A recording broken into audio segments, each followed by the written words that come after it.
नमस्कार। आप देख रहे हैं 4 PM और मैं हूं आपके साथ में शोभित पाठक।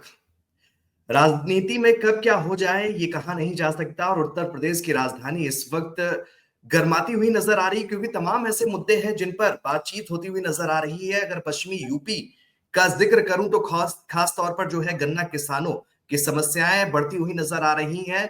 और सबसे बड़ी चीज ये है कि जो पार्टी कह सकते हैं या जो दल अभी तक किसानों का अगुवाकार था, किसानों का हितैषी था, अब किसानों के मुद्दे उसके जुबान से गायब होते हुए नजर आ रहे हैं। इसकी क्या वजह है? क्या वजह है कि जयंत चौधरी जो है वो किसानों की बात ना करके अन्य मुद्दों पर आवाज अपनी बुलंद करते हुए नजर आ रहे हैं। बड़ा परिवर्तन देखने को मिल रहा है आरएलडी के अंदर, और वो बड़े परिवर्तन की बड़ी वजह क्या है, इसी मुद्दे पर विस्तार से बातचीत करेंगे। हमारे साथ वरिष्ठ पत्रकार केपी मलिक जी जुड़ चुके हैं। केपी मलिक जी, आपका 4 PM पर बहुत बहुत स्वागत है। धन्यवाद शोभित जी। जी सर। सर, सबसे बड़ी चीज तो यह है कि उत्तर प्रदेश की सियासत में कब क्या हो जाए कहा नहीं जा सकता। बड़ा परिवर्तन इस वक्त देखने को मिल रहा है, और खासतौर पर आज मैं बात कर रहा हूं पश्चिमी यूपी की, क्योंकि पश्चिमी यूपी में कई ऐसे मुद्दे हैं जिन पर राजनीतिक तौर पर यानी कि बीजेपी की तरफ से कतई ध्यान नहीं दिया जा रहा। और सबसे बड़ी कमाल की बात यहां पर यह निकल कर आ जाती है कि इस बेल्ट में जो दल सबसे प्रमुख है, अब वही अपने से जुड़े हुए या कह सकते हैं किसानों की मुद्दों की लगातार अनदेखी करता हुआ नजर आ रहा है। यानी कि जयंत चौधरी का मैं जिक्र कर रहा हूं, और इन दिनों जिस तरीके से आरएलडी जो है करवट बदल रही है, जिस तरीके से पासा पलट रहा है आरएलडी के अंदर, इसको किस तरीके से देखते हैं? एक तरफ तो किसान जो है आत्महत्या कर रहा है, एक तरफ तो गन्ना मूल्य को लेकर लगातार किसानों का हल्ला बोल देखने को मिल रहा है, लेकिन कहीं ऊपर तक बात नहीं उठाई जा रही है। आरएलडी जो अभी तक किसान हितैषी पार्टी थी, अब किसानों की अनदेखी का टैग लगता हुआ नजर आ रहा है। वजह क्या मानते हैं? देखिए शोभित, अगर आप पश्चिम उत्तर प्रदेश की बात करें तो पश्चिम उत्तर प्रदेश में जो किसान है वो गन्ना किसान है, और गन्ना किसान की राजनीति राष्ट्रीय लोकदल करता रहा है, क्षेत्रीय दल है। लेकिन पिछले कुछ दिनों से जब से वो सत्ता के साथ गठजोड़ में भागीदार हुआ है और सत्ता की मलाई, सत्ता की खीर उसके मुंह लगी है, तो उसका जो है चेहरा मोहरा बदल गया है।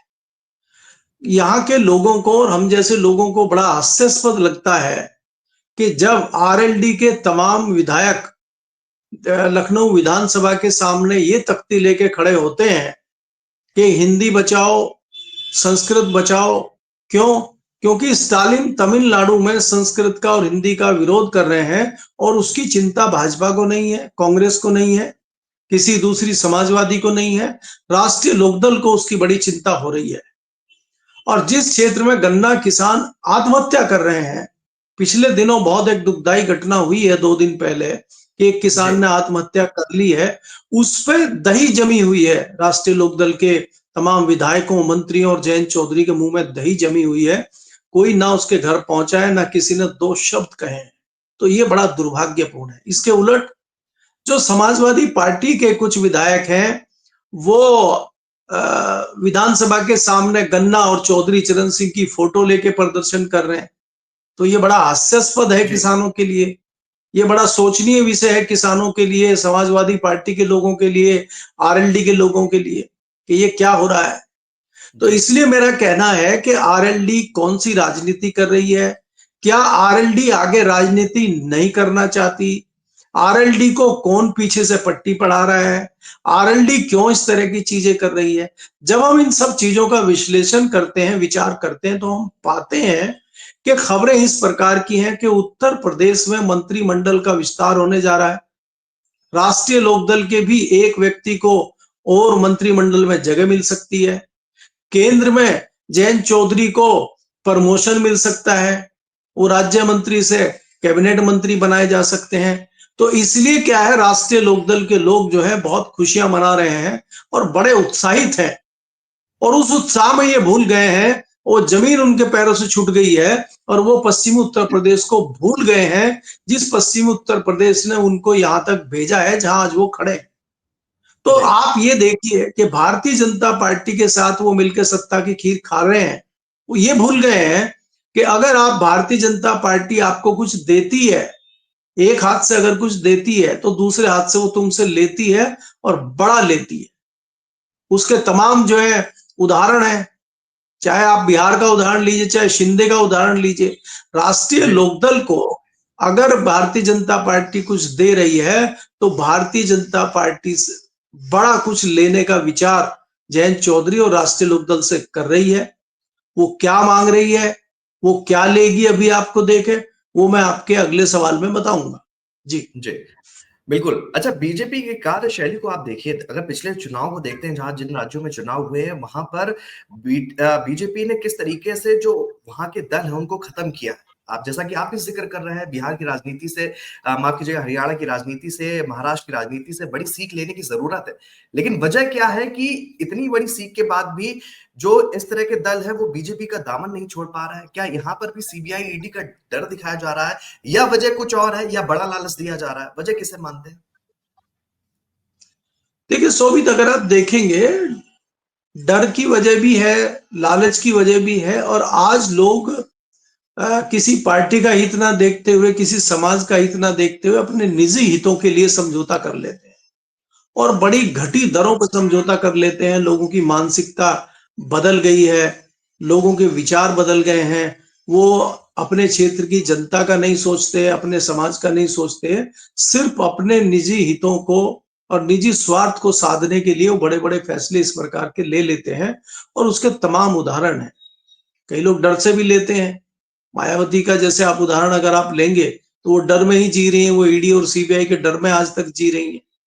आपने दूसरे दलों को देखा होगा, कई दलों ने समझौता किया है, कई दल ऐसे भी हैं जिन्होंने समझौता नहीं किया, वो जेल गए, और जेल जाने के बावजूद भी उन्होंने अपने सियासी दल को बचा के रखा। उसका सबसे बड़ा उदाहरण लालू यादव है। राष्ट्रीय लोकदल की आप बात करते, जो राष्ट्रीय लोकदल भारतीय जनता पार्टी के खिलाफ खड़ा रहता था छाती निकाल के, उसकी छाती जी 56 इंच से भी बड़ी थी, लेकिन वो भी दुबक गया उनके सामने। ऐसा क्या हुआ कि 2024 में, 2023 में राष्ट्रीय लोकदल भाजपा के साथ चला गया? जो हमेशा विरोध करता था वो 14 में नहीं गया, 17 में नहीं गया, 19 में नहीं गया, 22 में नहीं गया। ऐसा क्या हुआ कि वो भारतीय जनता पार्टी के साथ चला गया? तो भारतीय जनता पार्टी की जो श्याम दाम दंड भेद की नीति है, भारतीय जनता पार्टी छोड़ती नहीं है। अगर आप लालच में नहीं आएंगे तो आपको डर दिखाया जाएगा, डर में नहीं आएंगे तो आपका दूसरा कुछ तलाशा जाएगा, आपके डोजियर बनेंगे, और डोजियर में देखा जाएगा कि आपको किस तरीके से पकड़ा जाए, तो आपको छोड़ेंगे नहीं। तो उसके तहत तमाम दलों को, तमाम सियासी दलों को, तमाम ऐसे बहुत से लोगों को भारतीय जनता पार्टी ने ऐसे दबोच के रखा हुआ है, जो भारतीय जनता पार्टी से बाहर जा ही नहीं सकते, और उनकी मजबूरी है भारतीय जनता पार्टी के साथ रहना। इसलिए लोग जी। भाजपा से जुड़े हुए हैं। जी जयंत चौधरी की भूमिका को किस तरीके से देखते हैं? इन्हें कौन सा डर है सर? सबसे बड़ी चीज ये है कि जब तक वो बीजेपी में नहीं जुड़े थे, आपने भी देखा, क्योंकि किस तरीके से वो हल्ला बोल करते थे, किस तरीके से आवाज उठाते थे। लेकिन अचानक से, क्योंकि बीजेपी में जब आए थे तब उन्होंने यही आश्वासन दिया था कि हम सरकार में इस वजह से आए हैं कि हम आपकी मांगों को जो है सरकार पर दबाव बनाकर पूरा करवा पाएंगे। लेकिन यहाँ तो समय पूरी तरीके से बदलता हुआ नजर आ रहा है। जैसा कि आपने शुरुआत में जिक्र किया कि सबसे बड़ा एग्जाम्पल है कि वो किस बात की आवाज को बुलंद करते हुए नजर आ रहा है। वो हिंदी और उर्दू के चक्कर में फंसे हुए हैं। गन्ना किसान लगातार फांसी पे चढ़ता हुआ नजर आ रहा है। लगातार जो घटना हुई बहुत ज्यादा दुखदाई है, जैसा कि आपने भी बताया। तो इनके ऊपर कौन सा दबाव है? देखिए शोभित, अगर आप राष्ट्रीय लोकदल और जयंत चौधरी की बात करते हैं, जी तो मेरा भी मानना है कि कोई भी छोटा दल अपने बलबूते ना वो किसी प्रदेश की सत्ता में जा सकता और ना वो केंद्र की सत्ता में जा सकता। उसको समझौते और गठबंधन करने ही होंगे, और करने भी चाहिए। राजनीति में अगर आप सियासी दल हैं और आपको सियासत करनी है, तो ये कोई नई और कोई अनोखी बात नहीं है कि आप किसी के साथ गठबंधन नहीं करेंगे, किसी के साथ सत्ता में नहीं जाएंगे। ये कोई बड़ी बात नहीं है। मैं तो इस चीज का हितैषी रहा हूं कि आपको गठबंधन करने चाहिए, लेकिन गठबंधन करने के लिए आपकी कुछ शर्तें होनी चाहिए, आपके कुछ रूल रेगुलेशन होने चाहिए, आपका कुछ मांगे होनी चाहिए। आप बिना मांग के उनका एजेंडा आप लेके आगे चल रहे हैं। राष्ट्रीय लोकदल को क्या लेना देना है हिंदी भाषा और संस्कृत भाषा से? उसकी लड़ाई लड़ने के लिए तमाम दूसरी भारतीय जनता पार्टी और उनके पास हथियार हैं। तुम गन्ना किसान की लड़ाई नहीं लड़ रहे हो, तुम क्षेत्र के लोगों की लड़ाई लड़ रहे हो, तुम तमिलनाडु जाकर लड़ाई लड़ रहे हो, इसका क्या मतलब है? तुम कश्मीर के चुनाव में जाके लड़ाई लड़ रहे हो, तुम्हारा क्या मतलब है? तो ये जताता है कि कहीं ना कहीं राष्ट्रीय लोकदल अंतिम सांसें गिन रहा है और वो अपना क्षेत्र छोड़ के बाकी दाएं बाएं कर रहा है। आज अगर आप देखेंगे जितने भी लगभग 9 या 10 विधायक राष्ट्रीय लोकदल के हैं, वो समाजवादी पार्टी के रहमो करम पे और उसके साथ गठबंधन करके आप जीते थे।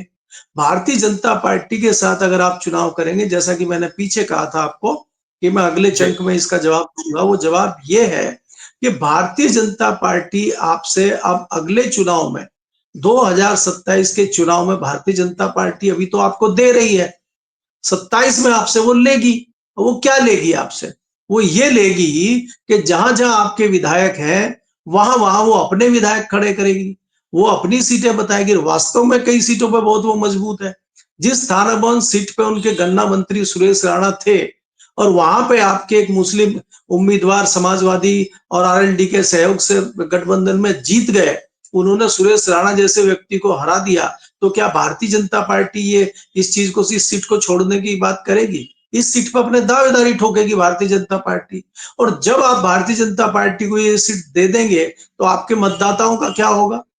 इसके अलावा दूसरी कई सारी सीटें हैं। शामली की एक सीट है, वहां पे जो राष्ट्रीय लोकदल के जो विधायक है वो बहुत अच्छा काम कर रहे हैं, लेकिन भारतीय जनता पार्टी वहां भी दावेदारी ठोकेगी। ऐसी तमाम कई सारी सीटें। आज भी राष्ट्रीय लोकदल में 2 मुस्लिम समाज के विधायक हैं।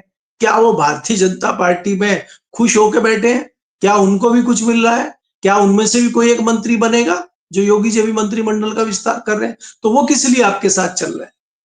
तो आपको देखना होगा कि आपकी जो टीम है उसमें भाजपा की मानसिकता के कौन कौन है, उसमें राष्ट्रीय लोकदल की मानसिकता के कौन है, उसमें समाजवादी पार्टी की मान कौन है।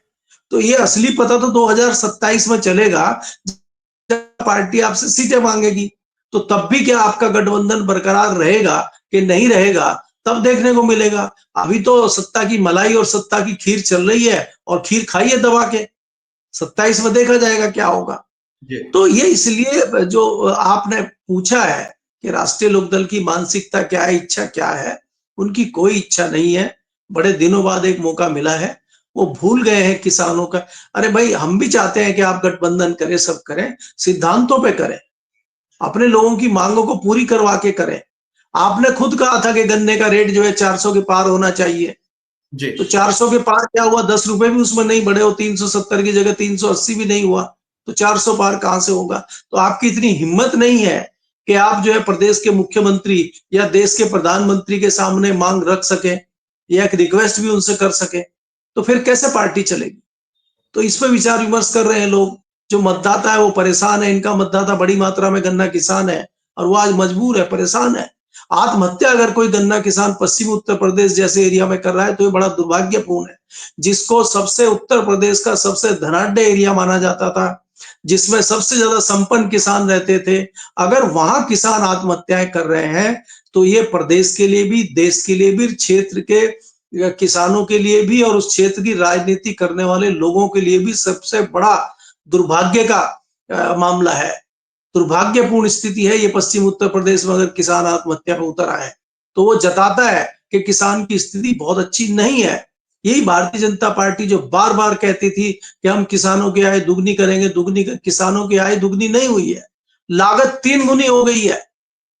और कीमत दुगनी हुई नहीं है, लागत 3 गुनी हो गई है, कहां से वो देगा?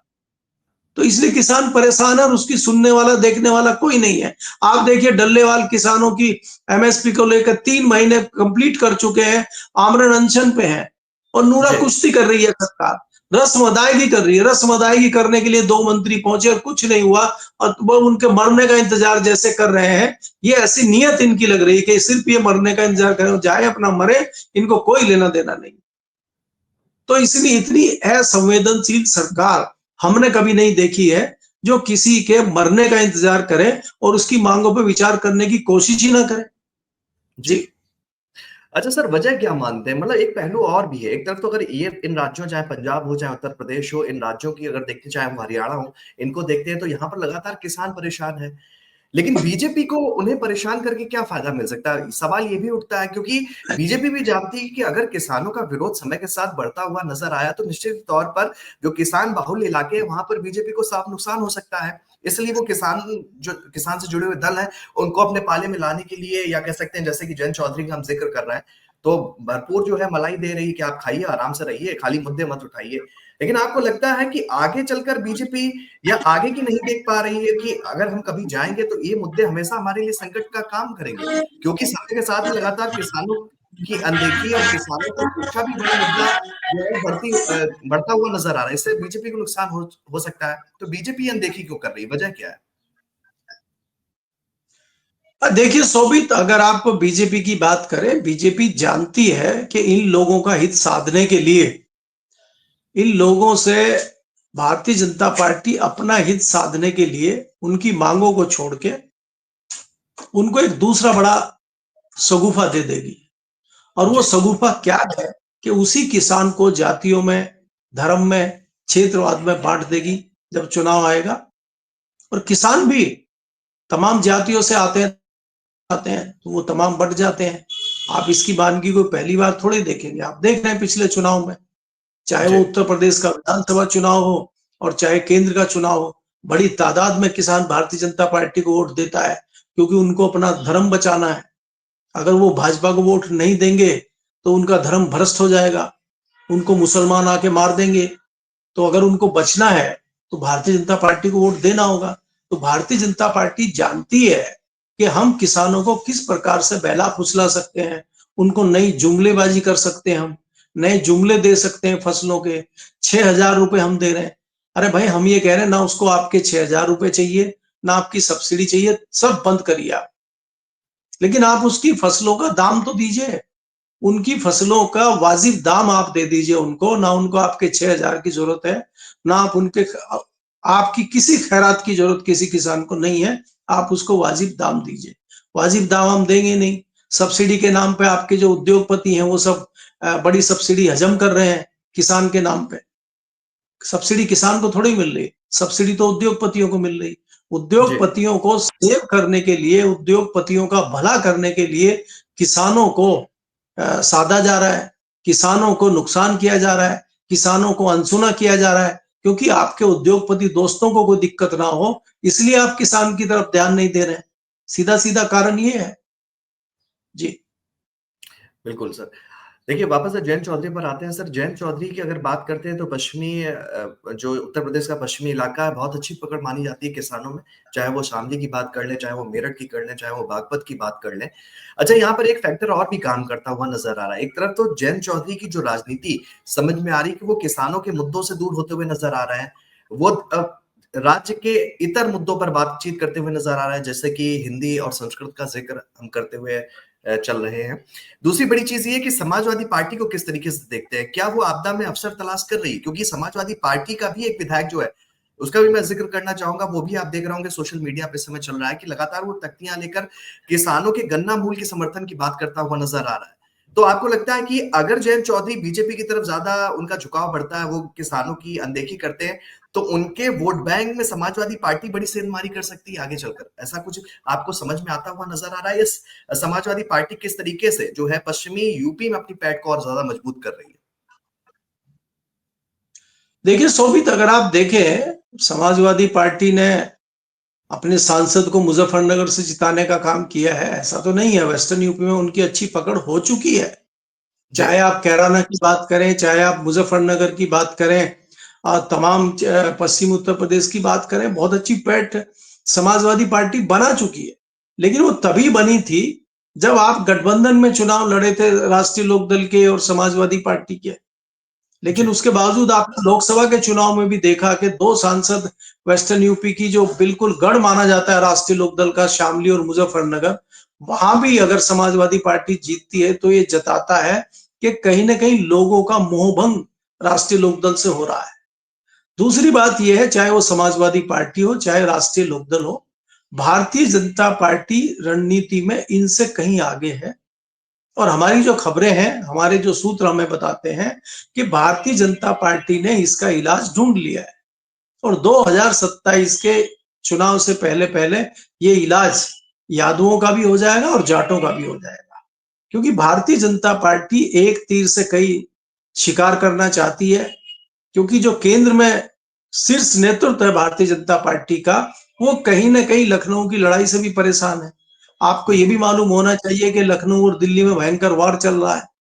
जी। तो ये सारी चीजों को खत्म करने का एक ही फॉर्मूला है कि अब समय आ गया है कि उत्तर प्रदेश के 4 टुकड़े कर दिए जाए। पहले भारतीय जनता पार्टी को लगता था कि बुंदेलखंड वो कब्जे में नहीं आ रहा है उनके, अब वो हम्म। बुंदेलखंड पे भी उनकी तमाम एक्सरसाइज हो चुकी है। और वो ऐसा करेंगे कि जो जाट बाहुल्य क्षेत्र है उसको भी तोड़ने और बांटने का काम करेंगे। और दूसरा जो यादवों की बेल्ट है, यादवों की बेल्ट को भी तोड़ के कुछ को बुंदेलखंड में डाल देंगे, कुछ को पश्चिम उत्तर प्रदेश में डाल देंगे। पश्चिम उत्तर प्रदेश के जाटों को कुछ को अवध में डाल देंगे, कुछ को किसी दूसरे राज्य में डाल देंगे। तो ऐसे तोड़ फोड़ करके वो खत्म करेंगे राष्ट्रीय लोकदल को भी और समाजवादी पार्टी को भी बड़ा नुकसान करेंगे। ये भारतीय जनता पार्टी का फॉर्मूला है। इसके अलावा जो दूसरा वो धार्मिक उनके पास एक डोज है, धार्मिक जो वो पिलाते हैं, उस पे वो मथुरा का काम कर रहे हैं कि मथुरा का जो मंदिर है, और मथुरा में कृष्ण जी का मंदिर है, और यादव समाज जो है वो बहुतायत में मानता है कि भाई हम तो यदुवंशी है और कृष्ण भगवान तो हमारे हैं। तो जब कृष्ण भगवान की बात होगी तो यादवों का भी मोह भंग होगा समाजवादी पार्टी से, वो भी भारतीय जनता पार्टी के लिए जय श्री कृष्णा बोलने का काम करेंगे। तो भारतीय जनता पार्टी की ये भी रणनीति है कि जो वैसे ना टूटे हैं उनको इस प्रकार से तोड़ा जाए। तो समाजवादी पार्टी हो, राष्ट्रीय लोकदल हो, इनसे कहीं आगे साम दाम दंड भेद और जो चुनावी रणनीति है उसमें भारतीय जनता पार्टी बहुत आगे प्लानिंग करती है। आपने देखा पिछले 10 विधानसभा के उपचुनाव में, आपने देखा कि जो 5 जी। समाजवादी पार्टी की सीटें थी उसमें एक सीट जीतने उसको मुश्किल हो गई। तो क्या ये जी। रणनीति आने वाले 2027 में नहीं बनेगी? क्या इस तरह की चीजें 2027 में नहीं होंगी? तो इससे लगता है कि भारतीय जनता पार्टी बहुत आगे है और वो इतनी आसानी से चीजों को छोड़ने वाली नहीं है। तो मुझे लग रहा है कि आने वाले चुनाव में बड़ा नुकसान आरएलडी का तो होगा ही, समाजवादी पार्टी का भी होता हुआ मुझे दिखाई दे रहा है। जी। बिल्कुल। सर, अगर इन छोटे दलों की बात करते हैं तो आरएलडी भी नहीं, उसके साथ में ऐसे है सुभाषपा की अगर ज़िक्र करें तो यहाँ पर भी लगातार उसको झटका लग रहा है क्योंकि बीजेपी उसके भी वोट बैंक में सेंधमारी कर रही है। अगर हम संजय निषाद को देखते हैं तो उनके भी वोट बैंक में बड़ी सेंधमारी देखी जा रही है। आशीष पटेल दो-चार होते हुए नज़र आ रहे हैं समस्याओं से उत्तर प्रदेश के अंदर। योगी आदित्यनाथ से सीधे टकराव लेते हुए नज़र आते हैं, फिर केंद्र के हस्तक्षेप के बाद मामले में काफ़ी हद तक जो है नरमी आती है। तो आपको क्या लगता है वजह क्या होती है? एक तरफ तो छोटे दल जो है वो खुलकर मोर्चा भी नहीं खोल पा रहा है और जो कुछ उनके पास में है वो सब बीजेपी जो है उनसे छीनती हुई नजर आ रही है। और दूसरी बड़ी चीज, अगर लोकल लोगों की बात कर लेते हैं, अगर मध्यम वर्गीय परिवारों की बात कर लेते हैं, तो समस्याओं का अगर जब भी जब फील्ड में लोगों से बात करते हैं तो कहते हैं कि महंगाई बढ़ रही है, रोजगार बढ़ रहा है, रोजगार में दिक्कत हो रही है, जो कह सकते हैं अशिक्षा का दायरा लगातार बढ़ता हुआ जा रहा है। और इन सब मुद्दों पर जो है वो लोग बात करते हुए नजर आते हैं। किसानों की बात करें तो जैसे गन्ना किसान, जमीन का मुआवजा, ऐसे तमाम समस्याएं हैं जिन पर वो बात करते हुए नजर आते हैं। लेकिन वजह क्या है कि जब चुनाव होता है तो वो सारी की सारी बातें धरी रह जाती हैं। किसे वजह मानते हैं? कई लोग तो ईवीएम को दोष देकर मामले को रफा दफा कर लेते हैं, लेकिन अगर ईवीएम को हटा लेते हैं तो वजह किसे मानते हैं कि ये सब मुद्दे जो है, जब वोट या मतदान होता है तो लगातार ये मुद्दे धराशाही हो जाते हैं और बीजेपी एक बार फिर से जो है बाजी निकाल ले जाती है, सारे जो दल हैं वो देखते रह जाते हैं। क्या वजह मानते हैं सर? देखिए सोवित, ईवीएम का मुद्दा तो कोई बहुत बड़ा मुद्दा नहीं है। जी। थोड़ा बहुत कहीं कुछ है भी तो वो होता होगा, मैं उसको बहुत ज्यादा तूल नहीं देता हूँ, ना बहुत ज्यादा उस पर फोकस करता हूँ।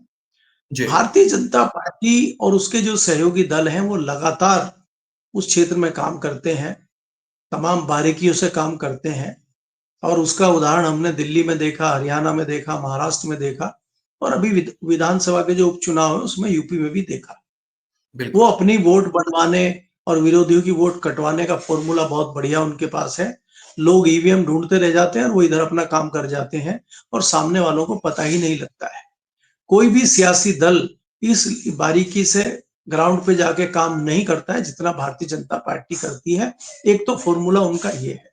दूसरा जो आपने बात करी है कि तमाम बेरोजगारी के मुद्दे हैं, महंगाई के मुद्दे हैं, ये सब मुद्दे गौण हो जाते हैं चुनाव में, कि उसका कारण ये है कि आपको धार्मिक अफीम पिलाई जाती है ना, और जब आप धार्मिक अफीम पी लेते हैं फिर आपको कुछ दिखाई नहीं देता है। आपने सुना होगा कई लोग ये कहते हैं कि अभी 100 रुपए लीटर पेट्रोल बिक रहा है, अगर 150 रुपए भी हो जाएगा, 200 रुपए भी हो जाए, तब भी हम भारतीय जनता पार्टी को बिल्कुल, देंगे। तो वो बिल्कुल नशे में है अभी। तो वो जी, अभी नशे में है, तो जब तक उनका नशा उतरेगा तब तक खेला हो चुका होगा। तो जब तक नशा चल रहा है तब तक वो भारतीय जनता पार्टी को वोट देंगे। और भारतीय जनता पार्टी के पास नशे की पुड़िया बहुत अच्छी है। इसीलिए मैंने उदाहरण आपको दिया, बताया भी है कि जो पहले राम मंदिर की मुद्दे की नशे की पुड़िया थी वो तो खत्म हो चुकी है। अब नई पुड़िया बनाई जा रही है कृष्णा के नाम पे, तो वो नई जी, पुड़िया दी जाएगी। अब उस पर अगले 20 साल उस पर राजनीति होगी। तो ये भारतीय जनता पार्टी का अपना एक फॉर्मूला है जिसमें तमाम सियासी दल पीछे रह जाते हैं और वो इनका मुकाबला नहीं कर पाते हैं। क्योंकि आपको ये देखना होगा ना, चाहे वो किसी भी बिरादरी का हो, चाहे वो युवा हो, बुजुर्ग हो, कर्मचारी हो, किसान हो, मजदूर हो, वो किसी न किसी धर्म से तो जुड़ा हुआ है और उसकी आस्था धर्म में बहुत ज्यादा है।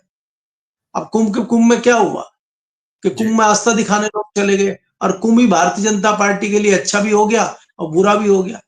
अब जी, केंद्र शीर्ष नेतृत्व है वो सोच रहा है कि अगर हम ये कर देते हैं कि कुंभ बहुत अच्छा रहा तो योगी की वाई वाई हो जाएगी, और बिल्कुल, कुंभ अगर खराब हुआ तो फिर योगी को हटाने में आसानी होगी। तो उनके जी, खुद के गले में अब जो है घंटी कैसे बंधे इस पे विचार चल रहा है। योगी कह रहे हैं बहुत अच्छा रहा और दिल्ली हुँ, कह रही है नहीं वहां भगदड़ हुई थी। अब सब हुँ, आप ये देखिए ना कि जहां उत्तर प्रदेश की पुलिस और उत्तर प्रदेश का प्रशासन ये कह रहा था कि भगदड़ जो है अफवाह है, र्यूमर है, कोई मृत्यु नहीं हुई है, वहां खटाक से प्रधानमंत्री का ट्वीट आ जाता है कि 30 लोगों की मृत्यु हुई है, मैं उनको श्रद्धांजलि देता हूं। तो अब क्या क्षमा करेगा उत्तर प्रार्थी भी प्रदेश का प्रशासन? क्षमा प्रार्थी हाँ भी कल बताइए। एक पोस्ट तो आप जी, ये आप ये सोचिए कि ये क्या चल रहा है। तो ये अब उसमें ये हो गया है कि जो लड़ाई बाहर वाले सियासी दल या बाहर वाले कोई संगठन नहीं कर पा रहे थे, वो अंदर से ही काम हो रहा है, आपस में ही चल रहा है उनका। तो जी, अगर कुछ थोड़ा बहुत खतरा होगा तो वो अंदर से ही हो सकता है। बाहर वाले की ना किसी की हिम्मत है ना औकात है कि इनसे जी, कोई पंगा ले सके और इनको कोई नुकसान पहुंचा सके।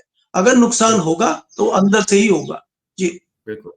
बिल्कुल, मेरा अंतिम सवाल सर आपसे ये है कि ठीक है, जैसा कि आपने ज़िक्र किया कि अंदर खाने जो है बीजेपी में बन नहीं रही है, तो एक उसका जीता-जागता उदाहरण है जिला अध्यक्षों की सूची पर अभी भी मामला फँसता हुआ नज़र आ रहा है, उस पर भी आपने हिंट दिया था कि ये देखिए जो है वो उस लिस्ट को रिजेक्ट कर दिया है और उस पर अब जो थोड़ा है अंदरूनी सुगबुगाहट तेज़ हो गई है।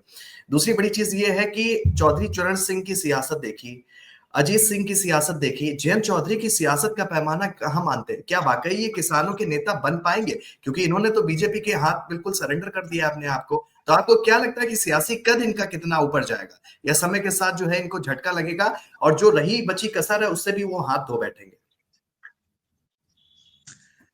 नहीं देखिए, जयंत चौधरी का राजनीतिक भविष्य फिलहाल तो कोई बहुत बढ़िया मुझे दिखाई नहीं देता है, जी, क्योंकि भारतीय जनता पार्टी इतने बड़े स्केल पे काम कर रही है, उसका मुकाबला करना जयंत चौधरी के बूते की बात नहीं है। तो जयंत चौधरी का नुकसान होना तय है। जिस प्रकार से उनको किसानों की जाटों की राजनीति करनी चाहिए थी वो उस तरह से नहीं कर पा रहे हैं और वो जिस तरह से क्षेत्र से दूर भाग रहे हैं, क्षेत्र के लोगों से मिल नहीं रहे हैं। अब आपने देखा होगा समय समय पर खबरें आती हैं कि जयंत चौधरी से लोग मिलने जाते हैं, वो मिलते ही नहीं है, फिर वो उनके घर के बाहर धरना देते हैं। तो जब आपकी जी, इस तरह की स्थिति बनी हुई है तो आप कैसे राजनीतिक दल को आगे बढ़ाएंगे, इस पे मुझे थोड़ी संशय नजर आती है। दूसरी जो आप बात कर रहे हैं भारतीय जनता पार्टी के दिल्ली और लखनऊ की लड़ाई की, उसमें यह है कि जो जिला अध्यक्ष की बात आप करते हैं या प्रदेश अध्यक्ष की बात करते हैं, भारतीय जनता पार्टी का शीर्ष नेतृत्व चाहता है कि राष्ट्रीय अध्यक्ष बनाने में थोड़ा और समय उनको मिले, क्योंकि वो धीरे धीरे समय गंवाना चाहते हैं। बिल्कुल। लेकिन हमारी जो खबरें हैं वो बताती हैं कि उत्तर प्रदेश में अभी मंत्रिमंडल का विस्तार भी होगा, नया वहां पे अध्यक्ष भी बनेगा, जिला अध्यक्ष भी बनेगा और उसके बाद राष्ट्रीय अध्यक्ष मुझे लगता है कि अगले 15 दिन में बन सकते हैं। और मुझे उसमें सबसे ऊपर जो नाम आ रहे हैं अभी ये साउथ से बनाना चाहते हैं, क्योंकि पूरी उत्तर भारत की हिंदी पट्टी के जितने राज्य हैं सब में लगभग बीजेपी काबिज हो चुकी है। तो बीजेपी की नजर अभी साउथ के राज्यों पे है और साउथ के राज्यों में तमिलनाडु बहुत महत्वपूर्ण राज्य है। जी, तमिलनाडु और आंध्रा पे भारतीय जनता पार्टी की नजर है। तो इसलिए मुझे लगता है कि कोई नया राष्ट्रीय अध्यक्ष आंध्र प्रदेश, तमिलनाडु या हैदराबाद से आ सकता है। और दो नामों का बहुत ज्यादा पिछले कुछ दिनों से चल रहा है। जो गृह राज्य मंत्री बंदी संजय कुमार है, उनका नाम चल रहा है। दूसरा कृष्णा कृष्णा रेड्डी है, वहां पे जीवी कृष्णा रेड्डी, उनका भी चल रहा है। इस तरह से जी कई लोगों के नाम साउथ से चल रहे हैं, जो आंध्रा से हो सकते हैं, तमिलनाडु से हो सकते हैं, या साउथ के कोई इस तरह के राष्ट्रीय अध्यक्ष हो सकते हैं, और उस पर आरएसएस की भी सहमति बन सकती है।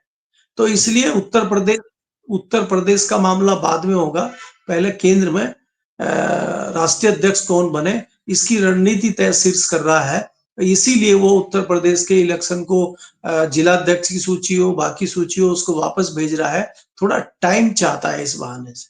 जी। जी बिल्कुल सर, अपना कीमती समय देने के लिए, हमसे जुड़ने के लिए आपका बहुत-बहुत धन्यवाद। तो कह सकते हैं कि लगातार राजनीति में जो है उतार-चढ़ाव होना लाज़मी है और उतार-चढ़ाव इस वक़्त पश्चिमी यूपी के अंदर देखने को मिल रहा है। एक तरफ तो जहाँ जो दल किसान हितैषी था, यानी कि जयंत चौधरी की मैं बात कर रहा हूँ, वो दल जो है किसानों की अनदेखी लगातार करता हुआ नज़र आ रहा है और जो मुद्दे किसान चाह रहे थे कि इन मुद्दों पर बात होती हुई नज़र आए, इन मुद्दों को जो है उठाया जाए, उन मुद्दों को लेकर जयंत चौधरी पूरी तरीके से सरेंडर कर चुके हैं। अब देखने वाली बात ये होगी, समय भी बताएगा कि जयंत चौधरी क्या वापस से जो है किसानों के साथ में जो है कदम से कदम मिलाना शुरू करेंगे, या फिर जिस तरीके से बीजेपी उन्हें प्रलोभन दे रही है, जिस तरीके से बीजेपी उन्हें अपने पाले में लाने के लिए हर संभव कोशिश करती हुई नजर आ रही है, एक समय के बाद बीजेपी के हाथों पूरी तरीके से वो सरेंडर हो जाएंगे। ये आने वाला वक्त बताएगा। फिलहाल मुझे दीजिए इजाजत। नमस्कार।